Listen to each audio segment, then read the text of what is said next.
Welcome to the Pax Capital Podcast, where we talk about wealth, business, mindset, and other tips and resources that can help you grow in all areas of your life. I'm your host, Preston Kiles. And as always, make sure you go get that Team Dream Chasers Basketball Academy merch. Even got the coach pack on it. We're out here balling today. And for today's podcast, we actually have guests on our podcast once again. So these are our second time guests. So we are excited to bring on our guests, Anthony and Daniel. So welcome to the show, Anthony and Daniel. What's up? What's up? Thanks for having us, man. No problem. So before we get started, I always just want to go into our guest background, like who they were and what they're doing currently. So either one of you can start with that, just who you are and where you are currently. So I used to be a truck driver. I always mention that because a lot of people that are in truck driving are like, I'm never getting out of this. Wow.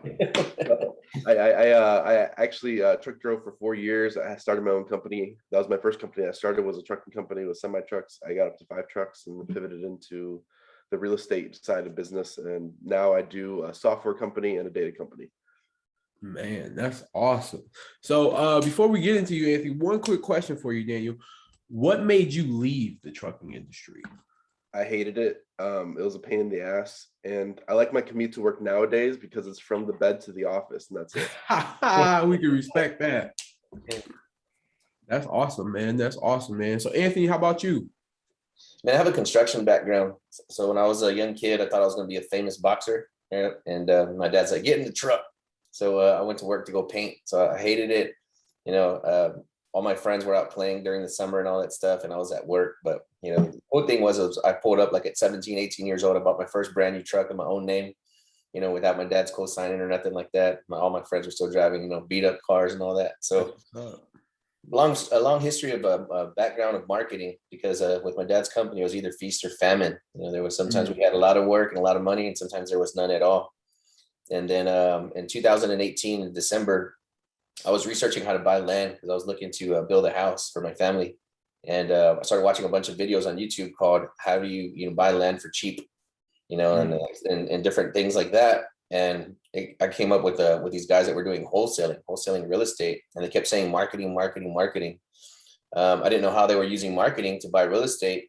So I kind of went down that rabbit hole. So mid-December 18, I'm doing that. As of January 1, I got like $25,000, $30,000 into marketing on all different channels for real estate. It took me about 40 days to get my first contract.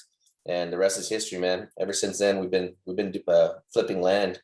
I met Daniel in a group, and I realized that it was a low volume game. I was only doing like 8 to 10 deals a year.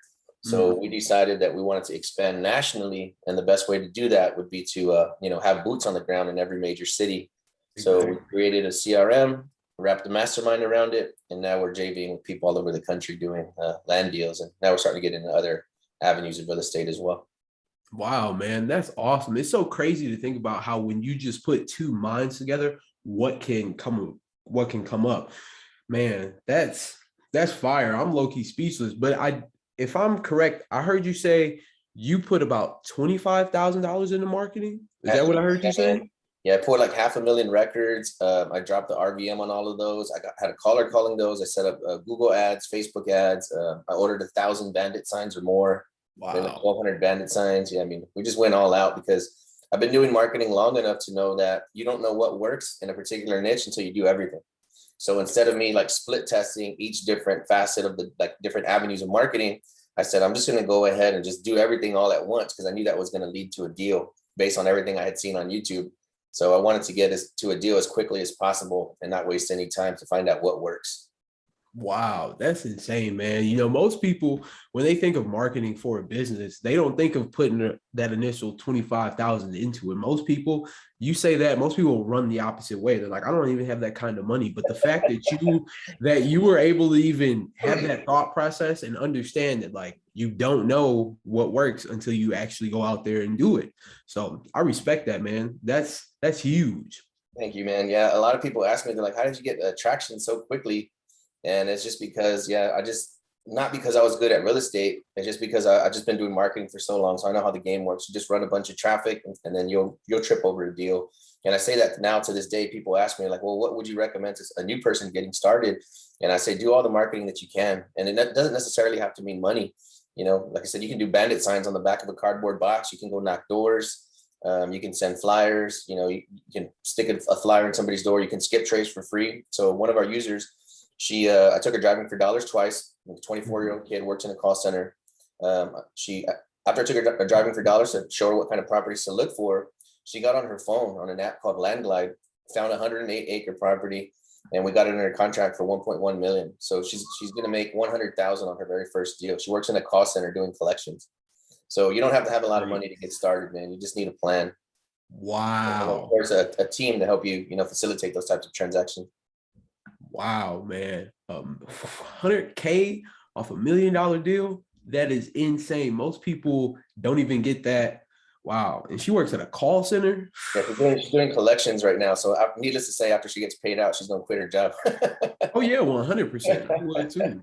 Yeah. That's like 2 to 3 times bigger than the agent fee. Yeah. So I want to know a little bit more about Hivemind. So what was that main reason that Hivemind really got started?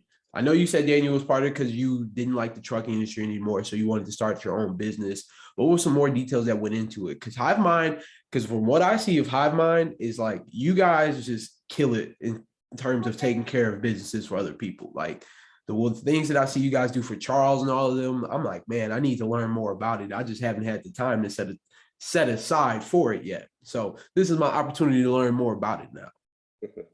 So it's just business automation. So a lot of small businesses, it takes them 5 years to even use a CRM because they think they're not ready for it. But It's actually the flip side, because once you start using it, you can actually do more business as a whole just because you're setting up automations.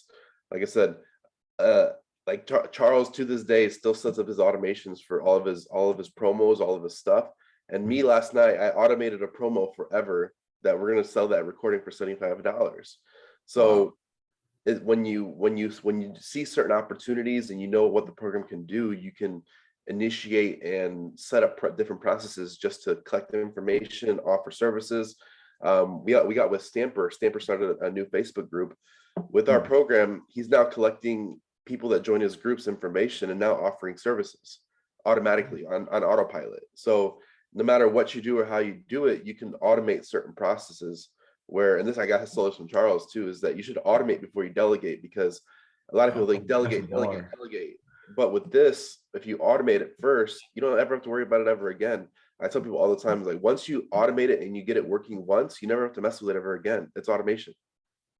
I like that. It's basically like keep it simple in a sense, because like you said, instead of delegating, automate it. Once you automate it, you don't have to worry about it anymore. It's kind of like set it and forget about it in a sense almost. And that's super simple for someone who wants to start using that kind of service, because maybe like, for instance, for me, I have to do everything at hand. So I literally have to sit here and make the post, record everything, edit all my stuff all off the top of my hand. And I'm like, I have 1,000,001 other things I could be doing over here. So that's perfectly fine though, because I was doing the same thing not too long ago. Like all this stuff didn't just come about overnight. Like we've been all the processes and stuff we automated in our business.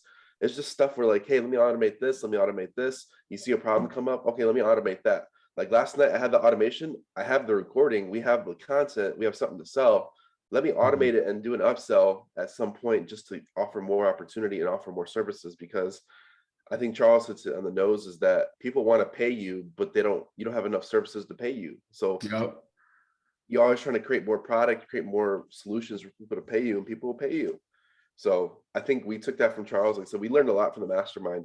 I tell people all the time, like, oh, why do you hop on that mastermind every day? I'm like, I've implemented so many things just from people talking. And it even shows up in my presentations when I talk in podcasts, just because the automation and automate before delegation, I got that from Charles. It's just stuff I hear and I'm like, okay, I'm gonna roll with that. That's mine. It's mine now. Yep. That's how I am, man. That's how, when I joined that mastermind group, I was kind of just like, okay, maybe I'll get some good growth in here. And then we hit those accountability calls on Monday. And it was just like, I see my work go from like stagnant to just jump. That mastermind is beneficial for anybody to join. And if you guys don't know, for you guys who are listening right now, in our show notes, the link to the mastermind for you to join is in the show notes. So make sure you sign up if you don't, because that mastermind changes lives. I wouldn't even be sitting here doing this podcast with these guys if it wasn't for the mastermind. Yeah. So that's huge, man. I feel like Charles, in a way, just inspires all of us. Like Charles has all these little gems that he always is dropping on us, and it's really just he's helping us take our lives and businesses to the next level, you know. And it's pretty cool. I love that. Yeah, But Charles is amazing, man. It's a good group. When Daniel first invited me there, I was like not interested at all.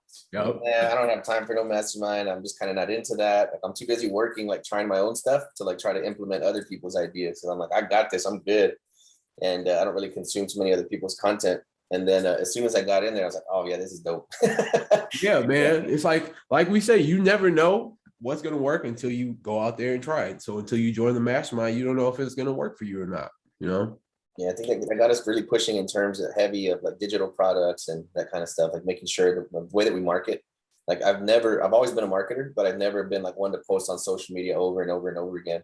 You know, and in that group, they kind of harp on like, don't be embarrassed to sell your product. You know what I'm saying? Like you got to go hard. And ever since I joined that group, just being around that culture, I've been posting like a madman, and I kind of don't care what anybody thinks. Like you better delete me or buy my stuff. One of the Hey, that's the energy though. That's the energy though. Yeah, You delete me. either gonna follow me or delete. I ain't gonna miss them if they delete me. Probably won't even know they deleted me. You know. So I posted a meme a few days ago. It was with Thanos. It was a couple weeks ago, where she says, "Oh, I don't like this. I'm unfollowing," and he's like, "I don't even know who you are." But yeah, he had asked like kind of how Hivemind came about. Mm-hmm. We knew we wanted to do deals across the country with other people, right? But what I've seen in the real estate culture all around the country, all around the globe, probably, is that you'll have a broker or you'll have a like one guru that's teaching people around him. And every real estate office is somewhere between like 5 and 30 people, right? And once you get about to that number, the people dissipate. They learn enough, they go on their own, and they leave. So we had to imagine a product where when somebody comes on board, they're kind of stuck there, right? So you create a CRM, people build out all of their automations like Daniel's teaching them. You build your whole business in it, you capture all of your data, all of your leads, everything inside of your CRM. So even if they decide, you know what, I don't need these guys no more, I learned enough, I'm going to bounce, they still have our product, right? They're still using the product. So we decided to create a CRM as the main product, and then we wrap the mastermind around it. So you subscribe to the CRM, and then we'll walk you through real estate deals. We'll lend you money for real estate deals. We'll buy the deals from you. We'll negotiate the deals on your behalf. Like literally, I'm getting on the phone with sellers for people. So we just try to make a real powerful community where people wouldn't want to leave. And that's been the experience, man. We have a really, really high retention rate. People love it. We have raving fans now, people rocking the merch. Like it's a real community, man. People love it. I feel like we have like a whole army now of soldiers that just love it so much, like they would never leave. So I think it was just the perfect storm of what we needed and where we were headed and what we wanted to create. And then we've talked about it word for word about how it could play itself out. And it's worked out exactly like we thought it would, and possibly even better. Wow, that's crazy, man. It's like we say, like, you know, I like to keep it simple. You don't know until you get started. And to see where you went from here to now you're here where you guys are doing those $1 million deals, you know, that's not something that people ever thought when they began a business like that. You know, some people don't have that fruition to see that outcome. And you guys literally said you spoke about it and it's going to according just how you thought it was. So that's awesome, man. You know, big congratulations to you guys. And I hope you guys continue to keep killing it. I'm definitely going to become part of a Hivemind. And I need that Hivemind shirt. That shirt's fire. I love that logo. That logo is fire.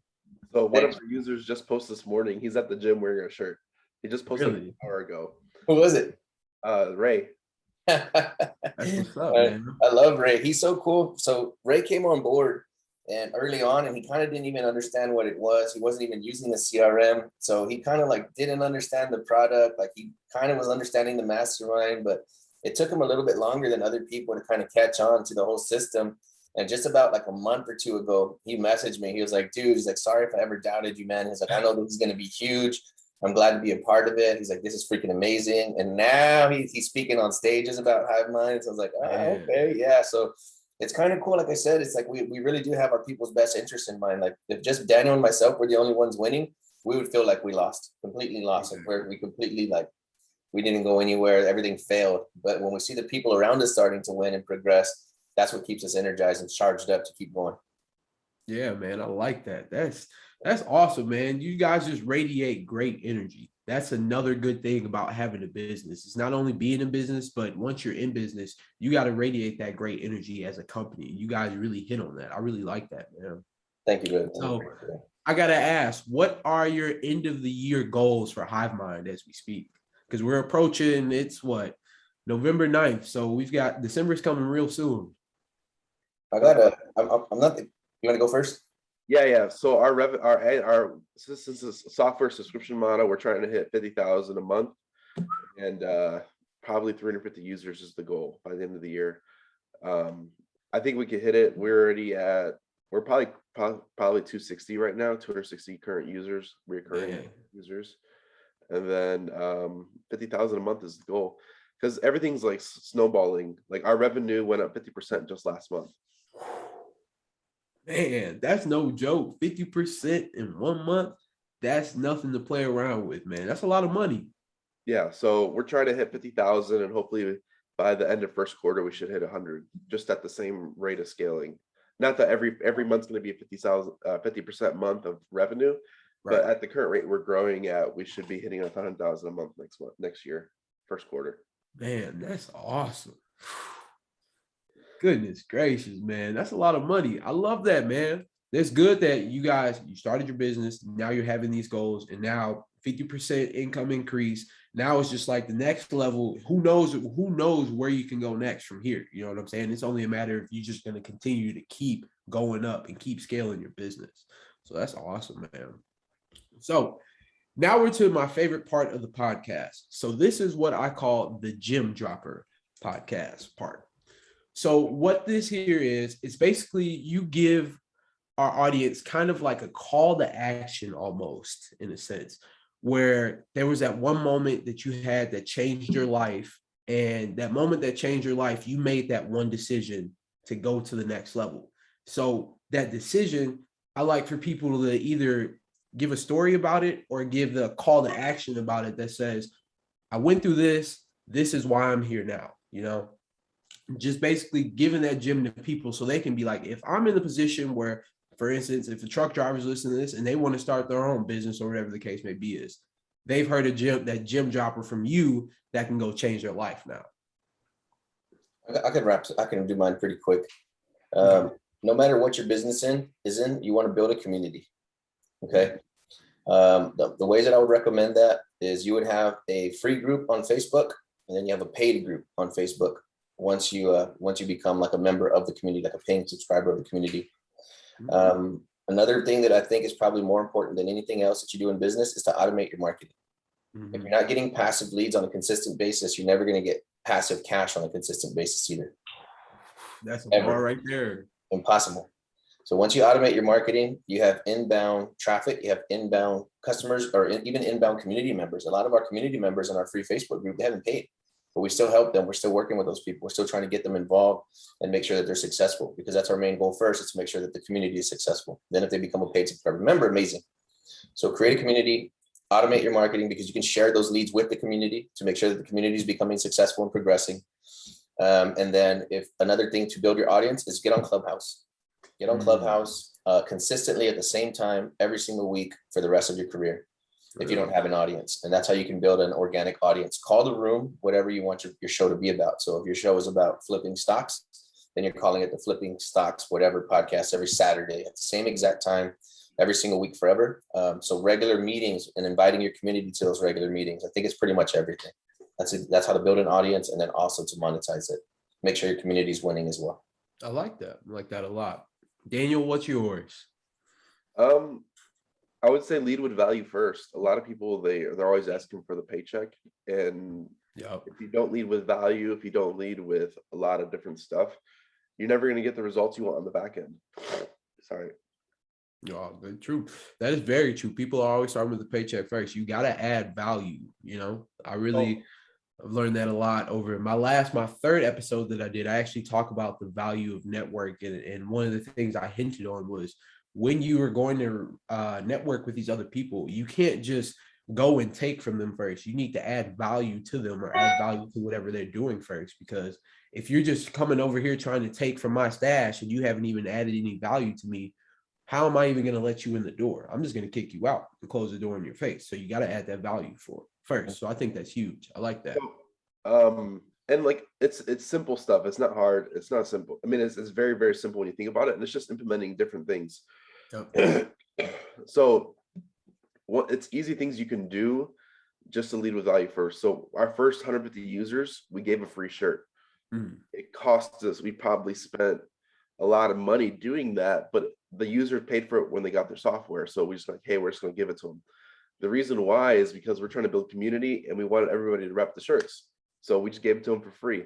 We sell them now, but we sell them at cost. We're not trying to make money on it because we're trying to build community. So I like that. When you lead with value, like people are out going buying the shirts, we're not making a penny off it. Like we might upcharge in the future, but when you're first starting out, you got to like give everything out at face value. If you want to create as much products as you can, where you're not making any money at first, because people are once they start coming to you and they come to you often, then you can start charging. Yep. What is it? I think someone said your customer has to see you like on 7 times or something like that before they buy your product. I mean, I'm pretty sure that's exaggeration, but no, you get the point. It takes 7 to 12 points of contact to convert a sale. Wow, 7 to 12 times. That's a lot of work. It's a lot of work to put in. And I wanted to ask you real quick before you go. Yeah. Why is it so important to build that community? I want you to hit on that for the listeners so they understand that. The community empowers your business and brand more than you ever could by yourself. Yep. And that hands down, like me and Anthony talk about all the time, that we are just the janitors. We're not the face of the company.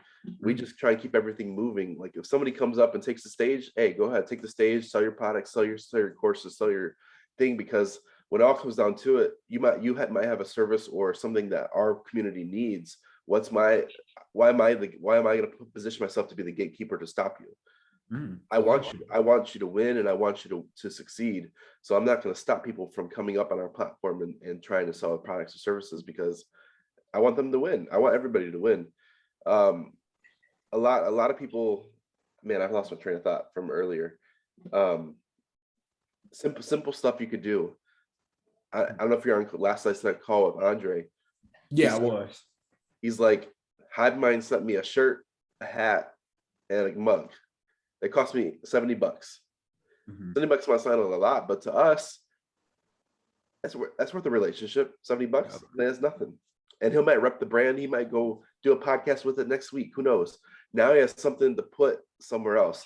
So we've been doing this a lot, just giving away stuff, just because you don't know where it's going to end up. One of our users, he's a podcaster, and he has like a shelf behind him. On the shelf is one of our items we gave him that says Hivemind. And he's doing a live podcast every week, once a week. And his audience is only getting bigger and bigger. But you know what's behind his shoulder? That Hivemind. The Hivemind. Exactly. So that is a point of sale, even though I'm not directly selling them. Yep. You're still having you have your business out there, but you're not doing the selling right there in that moment. It's there for you. Someone else is basically doing the sale for you. They're closing the gap for you in the sense to get that customer in. Yeah, they might not even notice it, but what happens is right now we're doing we call it outreach ads, because a lot of people just go straight for the sale. I'm like, you're doing it wrong, because you're asking for the sale. So we do outreach ads. We're spending $1,000 a month on Facebook ads just for awareness. Hey, we have a podcast. Hey, we have a YouTube channel. Hey, we have an Instagram. Hey, here's a testimonial from one of our users. And we're not asking for the sale. So our actual cost for impressions is really cheap, just because people they don't actually click on it. They just scroll it. So what happens is now everybody comes to us. I literally see Hivemind everywhere. Wow. Everywhere. That's the goal. And that's the major goal. You want to see it everywhere. You don't want it to just stay at your house and Anthony's house. You want everybody and their mother to know who is Hivemind, because if no one knows you, they're not going to buy your product and you're not going to make any money. Exactly. So one thing about our branding is the logo drives mystery. You're always questioning what does it mean? What does it mean? So then we create different things about what this means. So whenever we're on a podcast, hey, you know why we have all the brains around us? Is because it's a collective of people that put their minds together to make one big whole, which is the Hivemind behind my head. I like that. That's unique, man. It's very unique. That's dope. I love that. So we drive curiosity. The logo is infectious. The branding is infectious. So when people see you everywhere, people like, we do so many outreach campaigns that are free or cheap that I can see everybody that once they hit us, they hit the Facebook group, they hit maybe our texting channel to text us in, they hit our dollar course, they hit every single roadblock we put out there, and then they sign up. I'm like, it's not an accident. Right. You basically just walked them through the checklist, but you already just set up a system. They just walked themselves through it in a sense. And 100% is all automated. We're not, I mean, the only ads we pay is the $1,000 for awareness ads, but technically we don't even have to pay that because we have ads in the podcast, we have ads in social media, we have all that stuff automated around us, and it's all out there. And none of it asks for the sale. If anything asks for the sale, it's for $1, and that's it. Everybody's got $1 to spend. Everybody's got $1. So if nobody's asking for the sale and all there is providing value, like, okay, these guys are doing up to something. And I think the most important part of the community is that you have, for one, a family, right? That keeps you energized. They love and trust you, right? The same way that we love and trust them, because now we're becoming more of a family. It's not like a customer relationship anymore. It's beyond that, you know. A couple of our users, like they've lost a loved one, you know, we'll make sure that we send them flowers. If the community gets behind and we send stuff to them, like, you know, no offense, but I don't see any other CRMs, like, you know, really caring about their customers that much, that when they know when somebody gets lost in their family. So we really are becoming more of a family. But the community also provides social proof, right? Because if you only have 2 customers, 3 customers, I'm like, well, I've heard of them, but they ain't doing nothing. Right. But when they're seeing 1,000 people online wearing shirts, hats, posting pictures with their hats, you know, with their dogs wearing the hat, you know what I mean? Like, what the heck's happening here? What's going on? You know, it makes you wonder, like, what's all the ruckus about? Like, why is there so many people getting involved? So I think that ultimately that social proof online is what kind of helps build your brand. It's not just me and Daniel that love it. You know, there's hundreds of people out there now that love the community. They're talking about it, they're promoting it. So I think that's probably the most important thing about building the community is in business, is having that social proof that there's other people that are getting involved and they love it as much as we do. I think that's everything. So one thing I'll mention too is that being in tune with your clients enough to even know this, like, how many businesses out there don't care? They're just there to collect the check and that's it. Like, exactly. being in tune with your clients enough that we've had three different clients have a loss in the family over the last like 3 months, and we're there to support them. Wow. And like the crazy thing about them is, like, we try and give them space because we know they're going through something, and they're like, no, don't stop anything you're doing. I need the distraction. Wow. And every single one of them that told us that, like, don't take me off the weekly calls, don't do anything like that. I appreciate y'all support. Just continue what you guys are doing. I don't want to be left out of anything. That's huge, man. That is huge, because like you said, people, they just lost a loved one in their family. And instead of, all right, we're done with Hivemind, hey, no, keep us around, because you guys have added so much value to their lives. And you don't see, like you said, you don't see these other CRM companies doing that. And that's the difference between you versus the other guys. I mean, there's obviously a lot of differences in there too, but that's one of those main differences. When you're able to, like you said, be in tune with your clientele, there's no stopping what you can do from that relationship. If you're adding that kind of value to their lives, or it's to the point where, yeah, I just had probably the most emotional thing happen to me, but you're sticking right here with me. Keep me around. Like, that's huge. That speaks a lot about, you know, what you guys do and who you guys are. That's huge, man. Yeah, we really are a family, man. Like I said, we would hate to lose anybody in our own lives. So when somebody else goes through it, we kind of go through it with them. So it's pretty cool, man. It's just an amazing environment. I'm glad to be a part of it. So we're not even the leaders or the owners. We're just the janitors. We're helping other people facilitate, you know, their business, and that keeps us energized, keeps us charged up, ready to do some more damage, and connecting with people like yourself that are amazing. Like, it's just a never-ending like cycle of energy exchange, and we're having a lot of fun with it.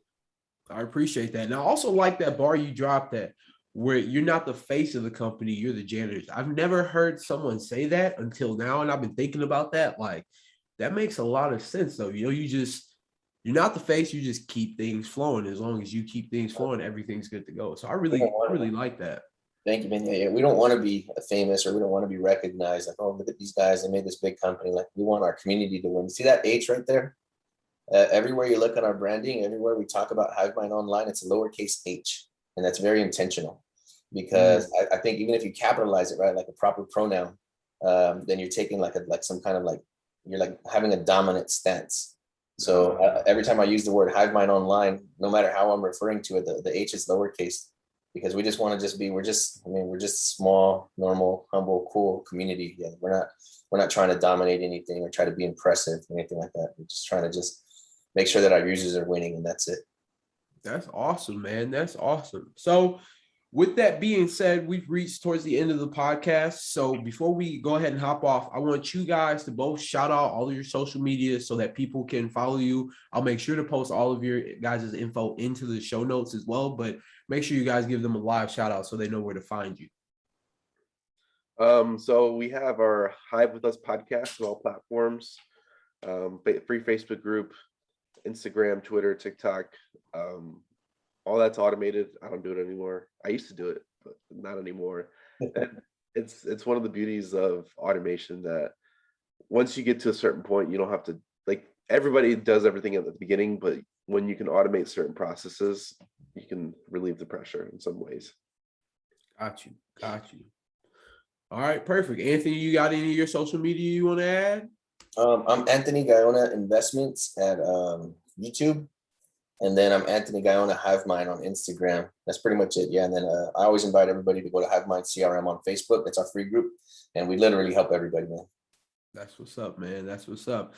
So once again, thank you guys for coming on to the Past Capital podcast. We appreciate you guys having this guest. Definitely got to hop on your guys' podcast at some time as well.